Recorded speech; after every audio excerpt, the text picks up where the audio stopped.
घुटना रिप्लेसमेंट के बाद हम कितने दिनों में वॉक कर सकते हैं?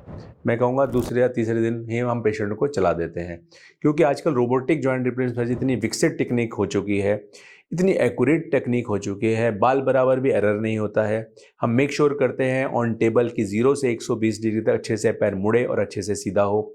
तो हम पेशेंट को वेरी नेक्स्ट डे या सेम डे ही खड़ा कर देते हैं और दूसरे तीसरे दिन उसको अच्छे से चला के दिखाते हैं। वो अच्छे से कॉरिडोर में वॉक करके दिखाता है और कई बार तो बगैर सपोर्ट के भी चलना शुरू कर देता है। अगर पेशेंट की थोड़ी सी अच्छी विल पावर अच्छी हो या उसकी स्ट्रेंथ थोड़ी अच्छी हो तो वो बगैर सपोर्ट भी इतनी जल्दी चल जाता है कि आप यकीन भी नहीं कर सकते। तो रोबोटिक जॉइंट रिप्लेसमेंट के बाद पेशेंट की मोबिलाइजेशन, उसका चलना बहुत ज़्यादा जल्दी हो चुका है और पेशेंट अपने काम पे बड़े जल्दी से जल्दी वापस जा सकता है। हम रखें आपका ख्याल।